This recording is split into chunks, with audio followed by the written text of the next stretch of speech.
Hi mga Philnips! For today's video, samahan niyo akong mag-breakdown ng aking mga grocery haul ngayong araw. Hindi na ako nakapag-video isa-isa kasi sobrang dami ng tao sa shopping center. So, nagmadali na akong bilhin ko ano yung mga kailangan ko. So, tara, tingnan natin kung nakamagkano ako ngayong araw.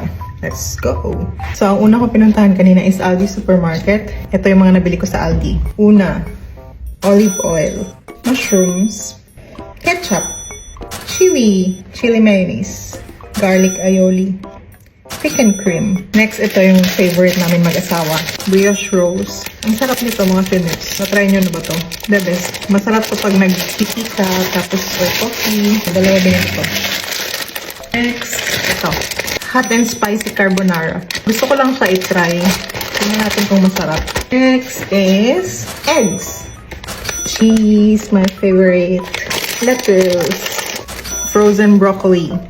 Frozen cauliflower. Stir-fry vegetable. And pang fried rice. Peas, carrots, and sweet corn. Chicken. Dalawang chicken yan. Favorite ko, sausage, bacon. Ganito pala itsura niya. Sa next video, mga Philnips, gagawa tayo ng quiche Lorraine. Leg ham. Ganito rin yung itsura ng ham. Ayan, apata na siya. Pork! Yun ang ating nabili sa Aldi. Next naman na pinuntahan ko is yung vegetable shop. So, ito yung mga nabili ko dun. Ito, fish roll. Ito ata yung may laman sa loob. Alam niyo yung sa mga hot pot.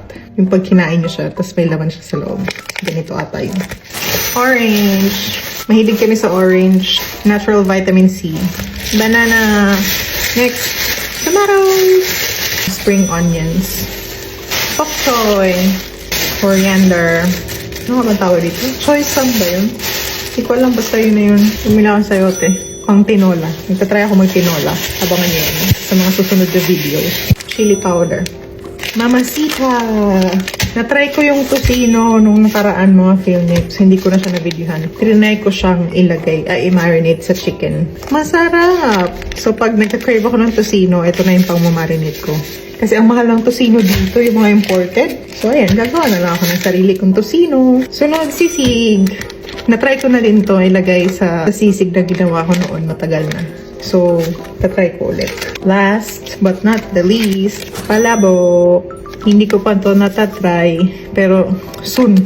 Abangan nyo na rin lang sa mga susunod na video. Tingnan natin kung makakagawa ako ng palabok. Itong grocery ko pang this week lang to. Tingnan natin kung magkano ako. So, that's it for our video today mga Philnips. Thank you for watching. See you in the next one. Bye!